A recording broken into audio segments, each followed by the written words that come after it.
pula kita haturkan selawat atas junjungan kita Nabi besar Muhammad Sallallahu Alaihi Wasallam dengan sama-sama mengucapkan Allahumma sholli ala sayyidina Muhammad wa ala ali sayyidina Muhammad. Karena beliaulah kita masih dalam keadaan iman dan Islam. Terima kasih kepada Bapak Kepala Sekolah dan rekan-rekan guru hebat yang bersedia hadir di kegiatan saya ini, yaitu diseminasi pemahaman dan pengalaman penerapan budaya positif.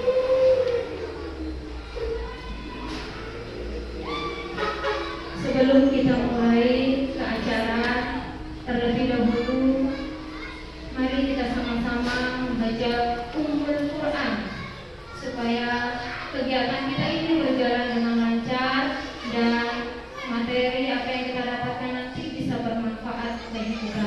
Al-Fatihah.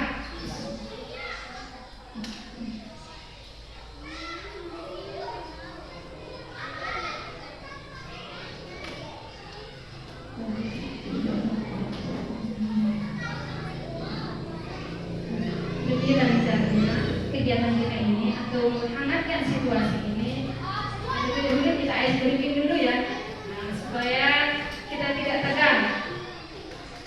Silakan berdiri, teman-teman. Nah, kita akan ice breaking yaitu dengan cara berhitung. Kita akan berhitung. Nanti setiap kelipatan 3 kita tembak menang kita bilang door. Kita akan menghitung. Kita akan menghitung dari 1 ya. Nanti setiap kelipatan 3, ingat kelipatan 3 kita bilang door. Siapa yang dapat nanti kelipatan 3 akan bilang door. Sudah siap? Ya, kelipatan 3. Kita akan bilang door ya. Ingat ya. Kita akan mulai dari Pak Haji. Pak Haji ya, berhitung. Ingat kelipatan 3 kita akan bilang door. 1, 2, 3. Door. Nah, pasti nanti setiap kelipatan 3 itu bilang door. Ya, kita mulai lagi sekali.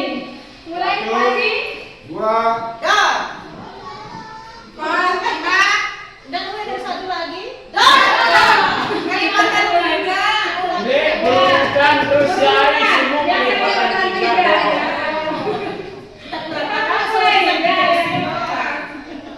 Kita mulai lagi sekali ya. 1, 2, Door.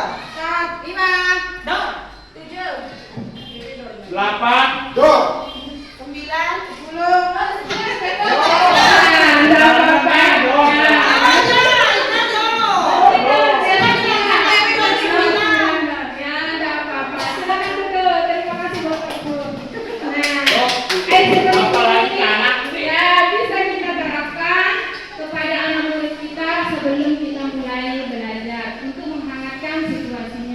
Nah, sekarang kita akan lanjutkan.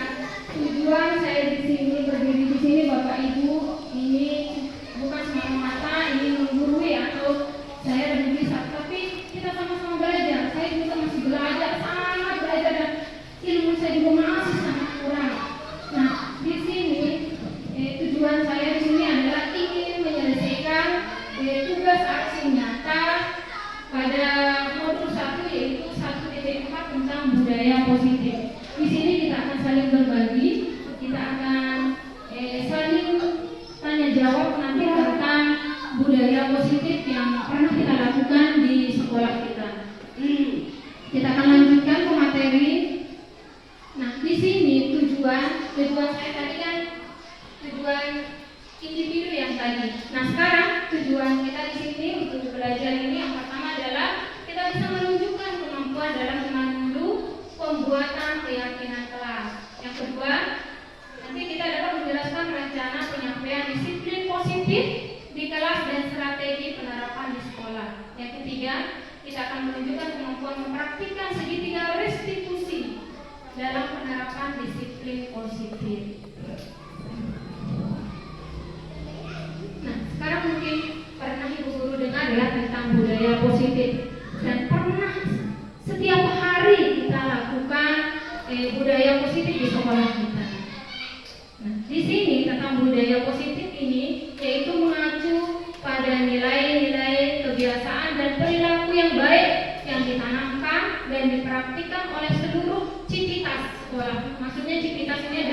warga sekolah, termasuk murid, guru, staf, dan orang tua. Budaya ini bertujuan untuk menciptakan lingkungan belajar yang kondusif, aman, dan menyenangkan, di mana semua orang merasa dihargai, dihormati, dan didukung untuk mencapai potensi penuh mereka.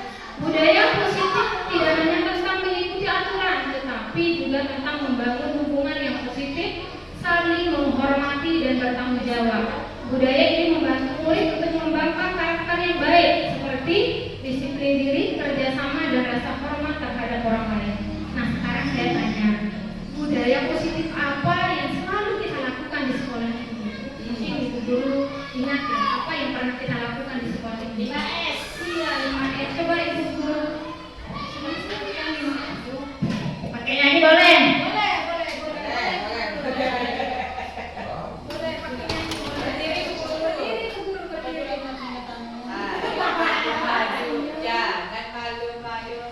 Salam senyum sapa santun sopan santun selalu. Ya, tepuk tangan buat. Terima kasih. Nah, itu yang selalu kita terapkan di sekolah kita.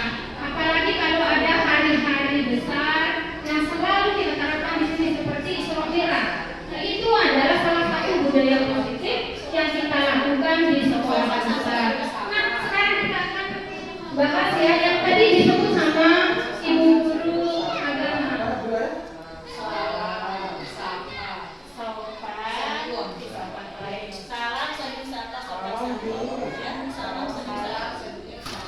Nah, ini dia yang tadi disebut sama ibu guru agama kita ya, budaya positif 5S yang selalu kita terapkan di sekolah kita.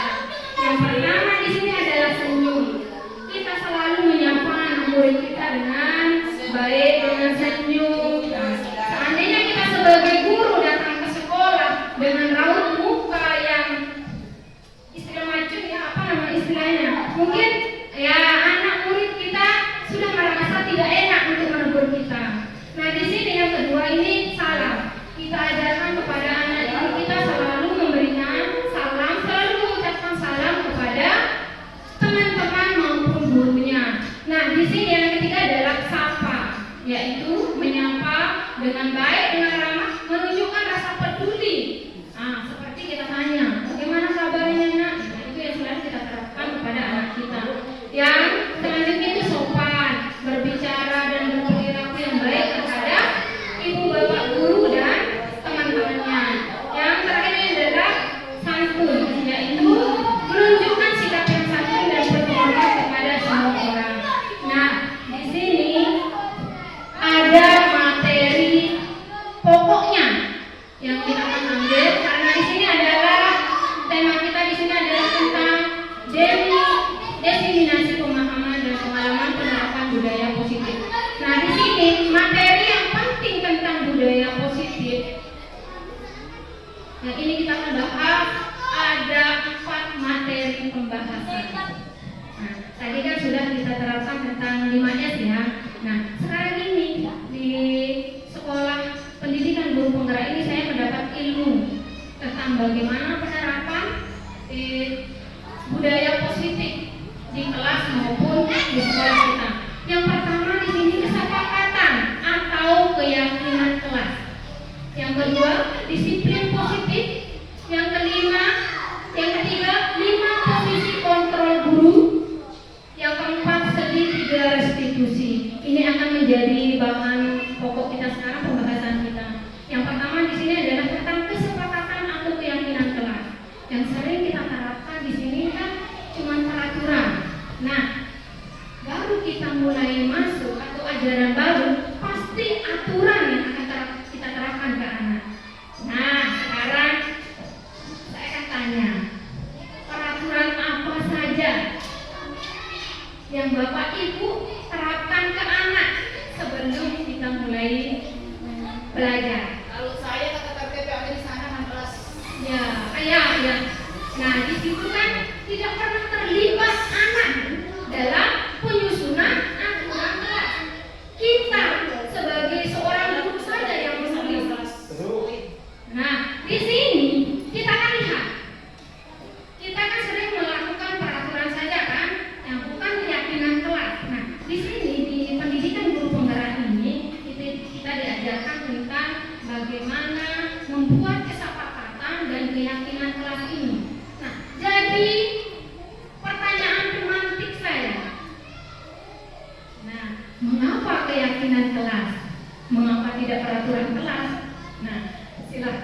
jawab Bapak Ibu. Kenapa ya? Mengapa ya keyakinan kelas? Apa perbedaan keyakinan kelas dan peraturan kelas? Apa perbedaannya? Silakan, siapa yang mau jawab? Pak Aji? Kalau peraturan kelas sudah ditentukan oleh kepala sekolah, guru, sedangkan keyakinan kelas peraturan yang disusun bersama antara wali kelas dan semua siswa yang ada di kelas tersebut. Iya. Terima kasih Pak Haji, betul sekali. Nah, kalau ada yang lain? Ibu Guru Dani? Bu Romi? Nah, baik. Kita lihat di sini. Ada kata ya, ada kalimat di sana mengatakan bahwa mengapa kita memiliki peraturan tentang penggunaan helm pada saat mengendarai kendaraan roda 2. Untuk apa kita pakai? Aturan dari polisi. Iya, aturan. Karena tetap kita ingat ya aturan. Kita tidak pernah merasa di diri kita bahwa memakai helm itu adalah untuk keselamatan kita. Cuman kita takut dengan aturan. Seperti sekarang ini banyak razia kan? Takut karena razia. Begitu juga dengan anak. Kalau kita buat peraturan itu, cuman dia takut konsekuensinya, takut dihukum, bukan tergerak dari hatinya ingin melakukan sesuatu.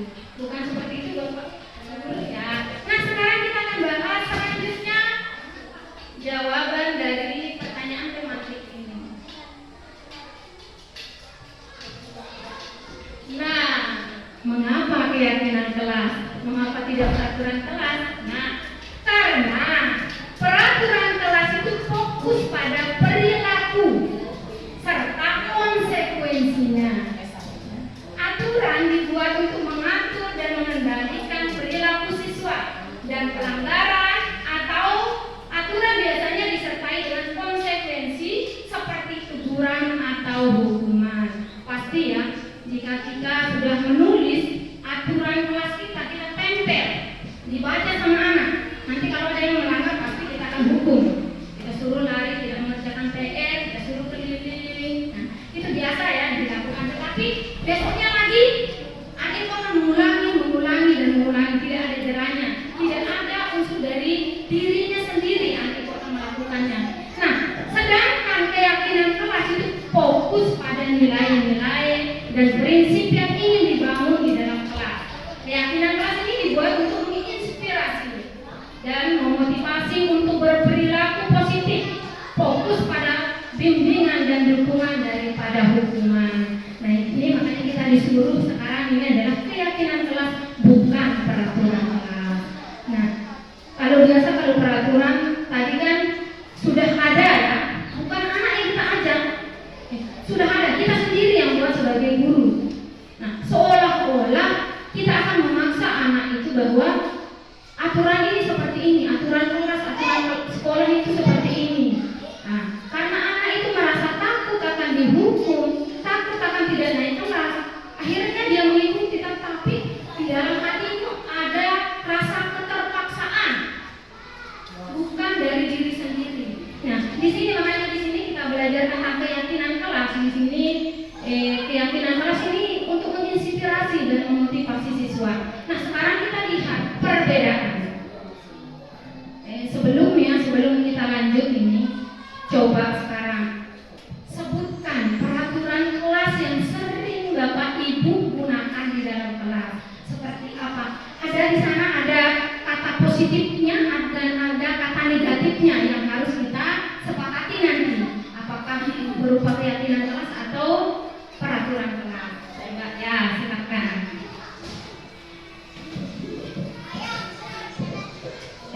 Jadi sebelum saya masuk atau mulai belajar itu saya melakukan kesepakatan dulu dengan anak-anak peserta didik ya. Gimana peraturan ini tuh? Kesepakatan ini berlaku untuk kelas 1 sampai dengan kelas 6. Ya, pertama, saat anak-anak tidak boleh keluar dari bangku pada saat proses belajar mengajar berlangsung. Tidak boleh ya. Kedua, Yang pertama tadi tidak boleh Tidak boleh keluar dari bangku di saat proses belajar mengajar berlangsung. Keluar dari bangku.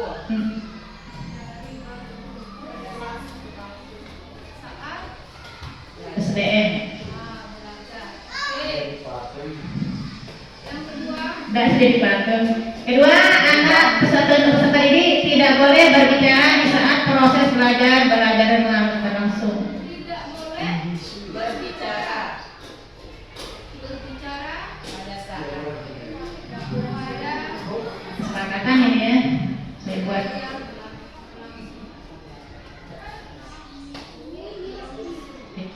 ya, coba Yang ketiga, anak atau peserta didik tidak boleh keluar sebelum bel berbunyi.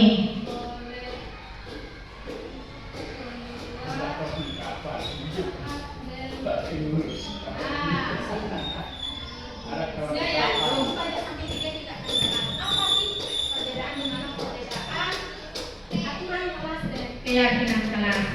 Nah, di sini ada negatifnya di sini ya.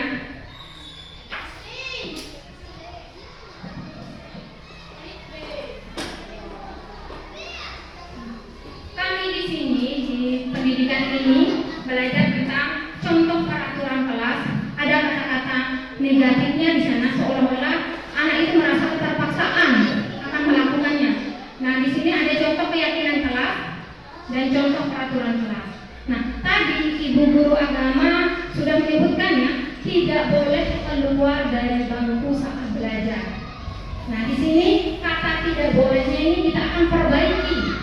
Nah, kita akan perbaiki seperti contoh di papan tidak boleh berkelahi dalam kelas. Nah, kata tidak bolehnya ini yang akan menimbulkan negatif sama anak. Nah, mungkin di saat itu dilarang sama ibu guru dipanggil,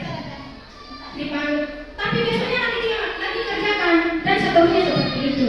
Nah, contoh keyakinan kelas dari kaitan yang pertama di sana ada tidak boleh berkelahi di dalam kelas. Nah, tetapi di keyakinan kelas ini yang kita buat itu saling mengasihi dan menyayangi sesama teman. Nah, nanti ada rasa timbul dari dirinya sendiri.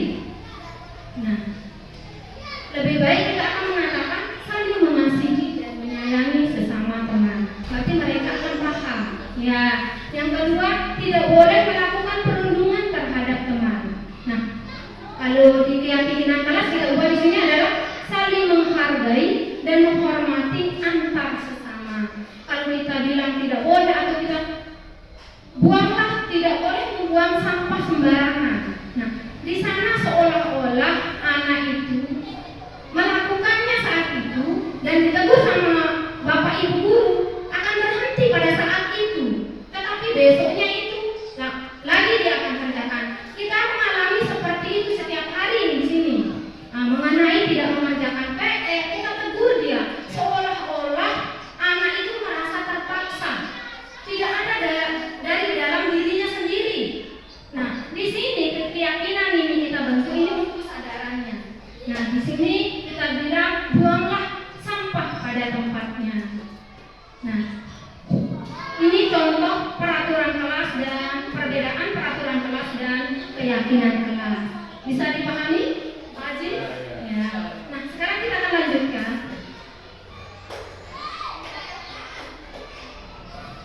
Nah, di sini disiplin positif.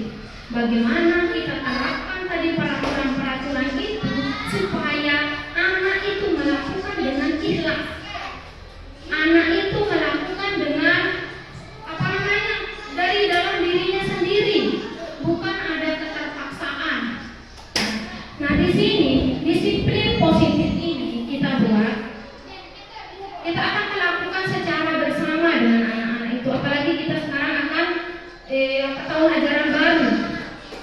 Kita akan bisa terapkan ini, yaitu tentang disiplin kelas ini, keyakinan kelas. Nah, di sini disiplin positif ini dalam budaya kita. Makna kata disiplin itu merupakan sesuatu yang dilakukan orang untuk mendapat kepatuhan. Kita cenderung menghubungkan kata disiplin dengan ketidaknyamanan. Nah, kalau kita membuat keyakinan kelas ini supaya anak disiplin melakukannya, kita ajak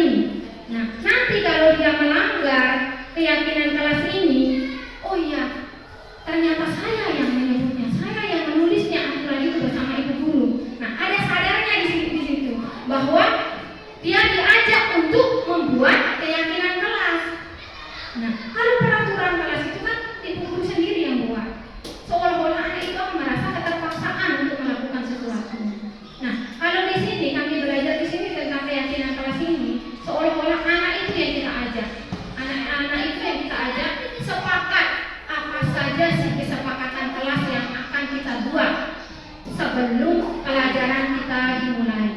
Nah, kalau kita ajak anak seperti itu, nanti di saat dia melakukan hal-hal yang tidak baik, dia akan sadar. Kita akan perlihatkan, loh ini loh keyakinan kelas yang kita buat.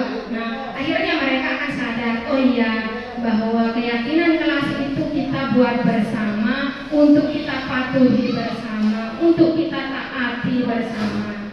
Nah, sekarang di sini kita lanjut disiplin positif. Sebagai seorang guru, tujuan kita adalah menciptakan murid yang memiliki disiplin, sehingga mereka dapat berperilaku sesuai dengan nilai-nilai kebijakan universal dan memiliki motivasi intrinsik bukan ekstrinsik. Nah, yang tadi itu bukan ada rasa keterpaksaan, tetapi dari dirinya sendiri. Nah, mau berbuat dari dirinya sendiri. Nah di sini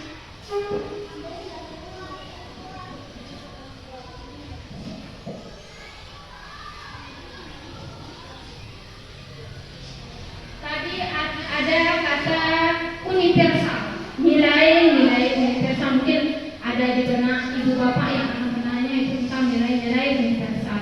Nah di sini nilai-nilai universal itu adalah prinsip-prinsip moral dan etika yang dianggap penting dan benar bagi semua orang di seluruh dunia. Nah di sini ada beberapa contoh nilai-nilai universal ini. Pertama adalah keadilan, yaitu memperlakukan semua orang dengan sama dan adil tanpa prasangka atau diskriminasi. Yang kedua adalah kejujuran, kasih sayang, kebebasan, kesetaraan, tanggung jawab, kehormatan, dan perdamaian kesejahteraan. Ini adalah nilai-nilai yang tertera pada universal. Nah sekarang kita akan lanjutkan ke materi yang kedua. Masih di sini tentang disiplin positif ya. Mungkin sama pemahaman kita ya tentang disiplin positif. Disiplin positif itu merupakan salah satu cara penerapan disiplin yang bertujuan untuk menumbuhkan kesadaran serta memberdayakan murid untuk melakukan tanpa iming-iming, tanpa pujian, ancaman maupun hukuman. Maksudnya di sini tadi kita sudah buat peraturan kelas dan keyakinan kelas ya, keyakinan kelas. Nah, di sana anak itu tidak ada rasa keterpaksaan atau pujian. Nanti kalau saya membacakan mungkin ada pujian dari guru. Senang dia melakukan anak itu. Nah, dengan keyakinan kelas ini, anak itu akan merasa tergerak dalam dirinya. Tidak ada rasa keterpaksaan, tidak ada karena pujian. Nah, dia akan melakukannya sendiri. Ya, tidak karena hadiah ya. Anak itu akan tergerak sendiri untuk melakukannya.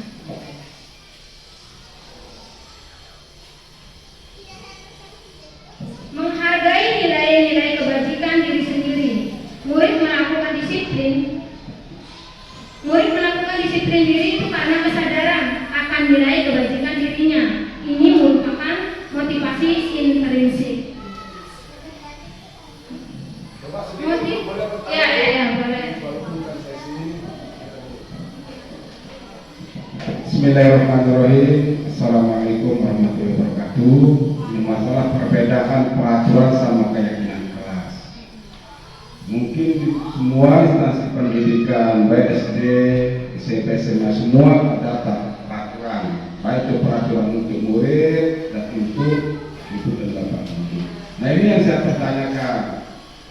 Kalau tidak ada pemaksaan untuk anak itu mungkin terlalu sulit kita karena anak itu beda karakter. Ya, contoh kecilnya waktu ada tabuhan itu berbagai macam cara ibu guru melarang, ya. Tapi kalau dipaksa tidak akan berhenti melempar. Nah, coba perbedaan antara keyakinan kelas sama peraturan kelas itu. Kalau kita misalnya dilarang, nggak boleh kita pakai keyakinan kelas, saling menyayangi, saling menolong, itu mungkin terlalu sulit bagi kita untuk anak SD dulu. Nah, coba bagaimana solusinya supaya kita tidak ada pemaksaan, terutama anak ini kan berbagai macam karakter yang kita hadapi di sekolah. Terima kasih Bu Guru. Assalamualaikum warahmatullahi wabarakatuh. Waalaikumsalam warahmatullahi wabarakatuh. Betul ya kata Pak Guru tadi, karena di sekolah ini berbagai macam karakter anak yang kita akan hadapi. Nah di sini nanti ada setelahnya ini ada pembelajaran tentang 5 posisi kontrol guru. Nah di sana kita akan terapkan posisi kita itu di mana. Di saat anak berbuat seperti itu ada di sana. Nah di sini kebetulan materi yang pertanyaan tadi ada di slide materi selanjutnya, tapi nggak apa-apa.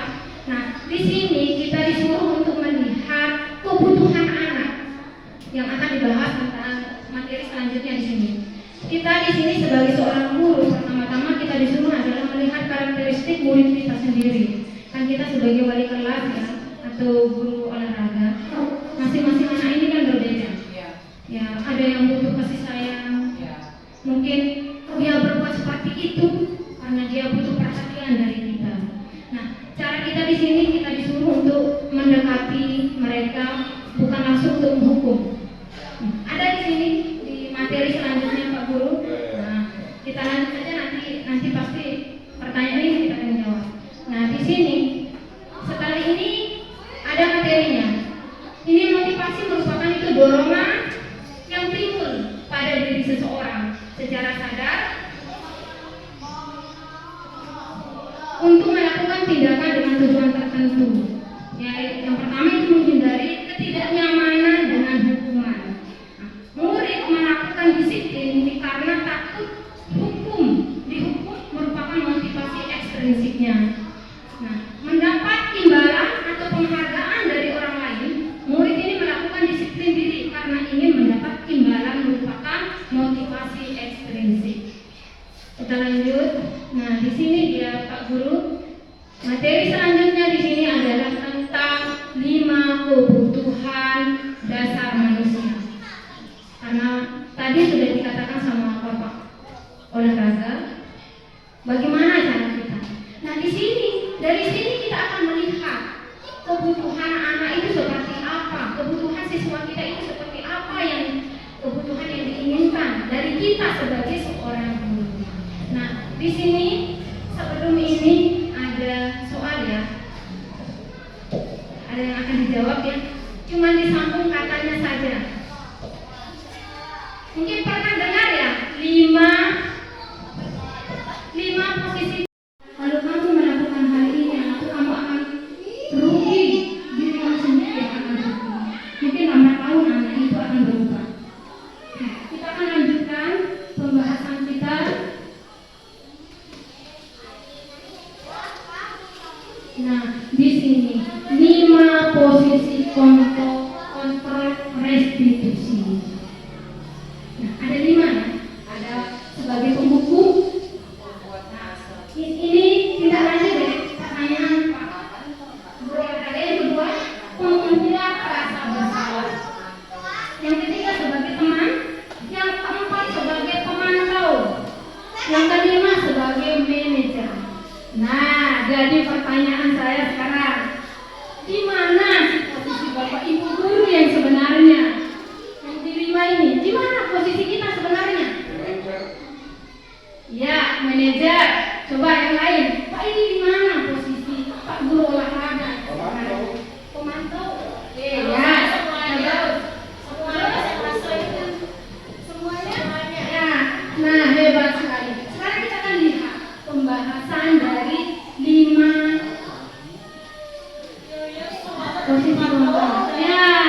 patuhi aturan yang ada di sekolah, Ya. yang mematuhi. Terus kalian tidak piket hari ini, silakan membersihkan seluruhnya. Nah, pasti itu merasa terpaksa ya itu. Ya, karena takut dihukum. Mulai dari halaman depan sampai ke belakang sekolah semua harus bersih. Itu hukuman yang sering kita lakukan. Kita suruh anak kita lari keliling kalau dia tidak mengerjakan PR. Ini di penghukum. Nah, kalau di posisi teman, ayolah yang disiplin dan buat ibu bangga.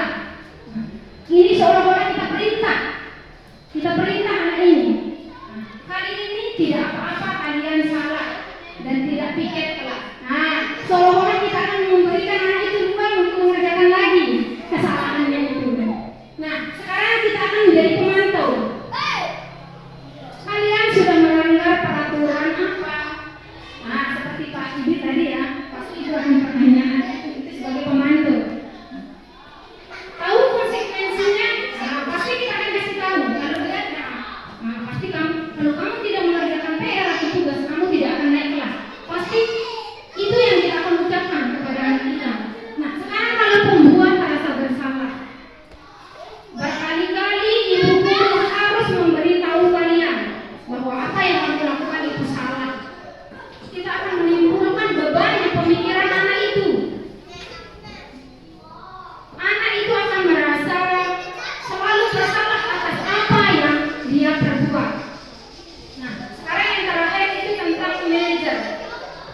Kalau di posisi manajer ini ada kata-kata yang akan kita gunakan. Apa kalian tahu kesalahan apa yang sudah dibuat? Nah, ini seolah-olah anak itu akan kita beri dia mengaku sendiri atas kesalahannya. Nah, seolah, oh iya, yang saya lakukan tadi itu ini. Seolah itu kalau kita menjadi manajer.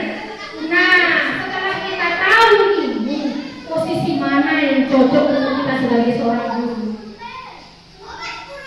Udah lima-limanya kata berkaitan. Nah, bisa semuanya ya. Tapi kebanyakan kita gunakan di sini adalah bahasa apa namanya posisi manajer supaya dia mengakui kesalahannya. Apa yang diperbuat itu adalah merugikan dirinya sendiri. Nah, sekarang kita lihat perbedaannya. Contoh kasus murid yang sering berkelahi. Misal hukuman ini. Posisi hukumnya menghukum. Guru menghukum dengan cara menjewer murid. Apakah murid itu akan merasa jerah? Tidak. Guru memarahi murid di depan umum. Selain mempermalukan juga membuat murid takut. Malahan dia dendam sama kita. Pasti. Mungkin tidak akan kelihatan, tetapi tetap akan diingat di memorinya bahwa guru ini sudah mempermalukan saya di depan umum. Pasti kalau saya berada di posisi hukum. Nah, guru memberikan hukuman dengan berlari keliling lapangan sebanyak mungkin. Apakah anak itu akan jerah saat itu? Tidak, malahan berkali-kali dia akan ulangi. Nah, malahan dia yang bisa, tetapi tidak ada jerahnya. Nah, tidak ada jerahnya. Nah, sekarang kita akan lanjutkan.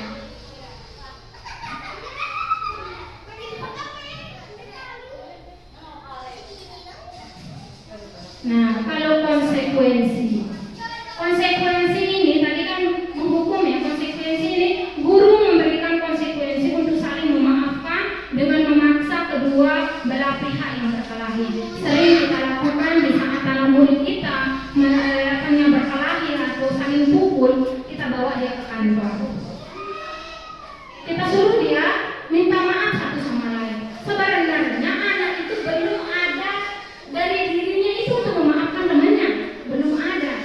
Seolah-olah dia merasa terpaksa karena takut akan dihukum oleh gurunya, karena takut akan konsekuensinya yang akan dia dapatkan.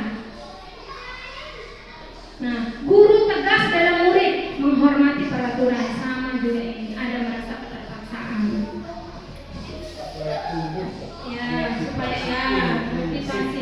Nah, di sini adalah konsep disiplin, yaitu pendekatan restitusi.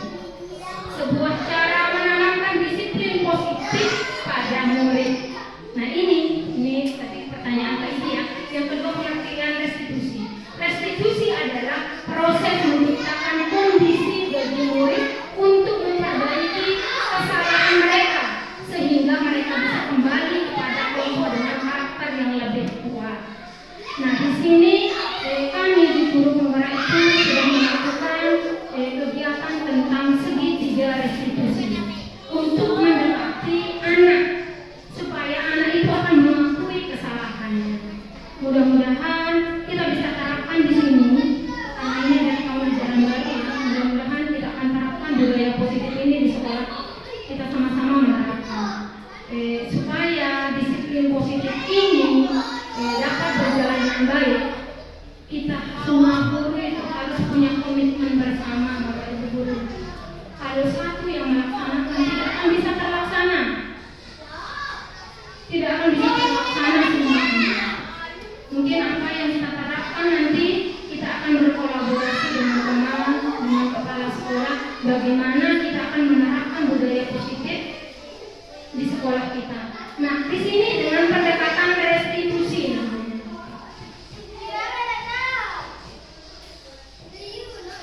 Nah, ini ciri-ciri restitusi. Yang pertama, bukan menebus kesalahan, namun belajar dari kesalahan. Nah, yang kedua, memperbaiki hubungan. Nah, yang ketiga, tawaran bukan paksaan.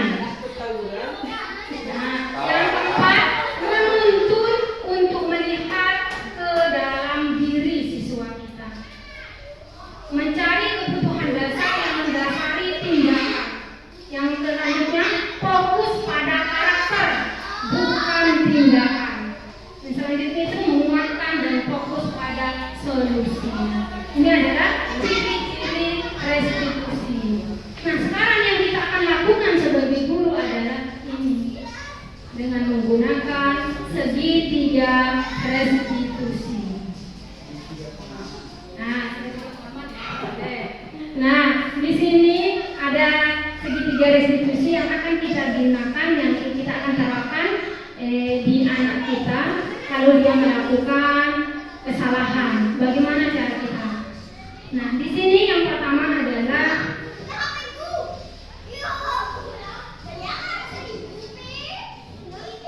tahapan pertama. Yang pertama adalah menstabilkan identitas. Tentang menstabilkan identitas ini adalah bertujuan untuk mengubah identitas anak yang gagal karena melakukan kesalahan menjadi orang yang sukses.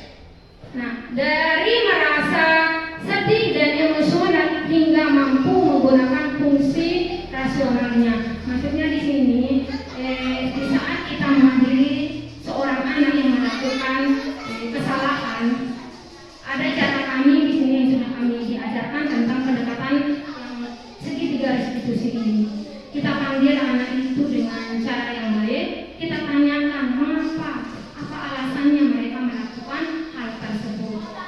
Kita tanya dia baik-baik kenapa dia melakukan hal tersebut. Nah, nanti kita akan jelaskan apa yang kamu lakukan itu adalah merugikan diri kamu sendiri. Dengan pendekatan seperti itu, dengan mungkin kasih sayang dan ketulusan kita sebagai seorang guru, pasti anak murid kita akan lulus. Tetapi dengan kekerasan yang tiap hari kita lakukan, mungkin anak itu akan merasa dendam sama kita. Dia akan selalu mengingat bahwa setiap penyelesaian itu selalu kita bentak dia.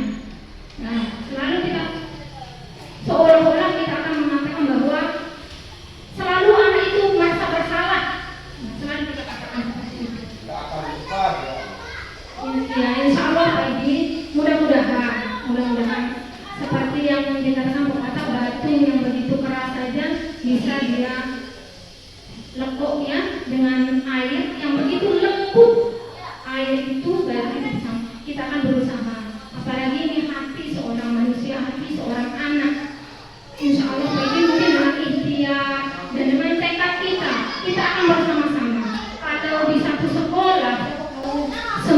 ini berbeda pendapat, tidak akan bisa. Apapun yang kita akan lakukan pasti kita akan berbeda. Tidak akan bisa jalan program sekolah kita kalau kita berprinsip berbeda-beda. Buktikan saja apa itu, tidak akan bisa. Nah di sini yang kedua ada validasi tindakan yang salah. Nah, proses untuk memahami kebutuhan apa yang sedang berusaha dipenuhi oleh murid. Yang tadi itu mungkin kebutuhan rasa kasih sayang dari kita, mungkin dia ingin dimanjakan, mungkin dia mau diperhatikan. Nah ini yang kedua validasi tindakan yang salah. Nah, bukan berarti menguatkan tindakan salahnya itu. Nah, tetapi di sini kita akan lakukan. Kita akan menguatkan tindakan salah itu pantas dilakukan atau tidak. Nah, di sini adalah menanyakan keyakinan. Nah, proses di mana murid menghubungkan dirinya dengan nilai-nilai yang dipercaya. Nah, di sini contoh responnya ya, ada contoh responnya. Nah, contoh misal kalau di menstabilkan identitas, ada contoh responnya. Nah, berbuat salah itu tidak. Nah, berbuat salah itu tidak apa-apa. Mungkin semua kita berbuat salah. Nah, di sini ini contoh kata-kata yang akan kita terapkan di anak. Saya juga pernah berbuat kesalahan. Saya ingin mencari solusi, bukan siapa yang salah. Di sini kita akan seolah-olah anak yang kita akan hadapi itu kita akan mencari solusi yang terbaik untuk anak itu. Mungkin seperti yang saya katakan tadi itu kalau sudah dia penuhi kebutuhan yang lima itu sudah dia dapatkan, mungkin anak itu tidak akan berbuat hal-hal yang tidak kita inginkan. Tetapi memang kata gurunya tadi mungkin sulit karena anak di sini itu adalah berbeda karakternya dan semua mungkin kebanyakan siswa kita ini adalah yang tidak ada orang tuanya yang akan memberikan kasih sayang di rumahnya ya mendapat kasih sayang dari seorang nenek ya, dari seorang nenek atau pamannya. Mungkin kasih sayang dari orang tuanya itu yang dia dapatkan. Nah di sini peran kita Bapak Ibu guru hebat, di sini peran kita. Mungkin ada rasa jengkel orang guru dengan seperti itu sudah kita kasih tahu anak kita. Mungkin mudah-mudahan ya karena ini adalah tahun ajaran baru kita akan terapkan budaya disiplin ini. Itu dengan yang pertama tadi dengan 5S ya. Nah kalau kita biasakan anak itu dengan sopan, santun, senyum, sapa, mungkin akan terbiasa. Karena karakter anak itu kita bentuk di sini. Nah yang namanya karakter itu kalau dia sudah terbiasa melakukan maka tumbuhlah di dalam dirinya. Terima kasih Pak Guru Haji Supandi atas refleksinya. Nah, mari kita sama-sama menutup kegiatan kita. Mudah-mudahan apa yang kita dapatkan hari ini bisa bermanfaat bagi kita dan mudah-mudahan budaya positif ini bisa kita terapkan di sekolah kita. Kita sama-sama membaca Alhamdulillahirobbilalamin. Sekian, wassalamualaikum warahmatullahi wabarakatuh.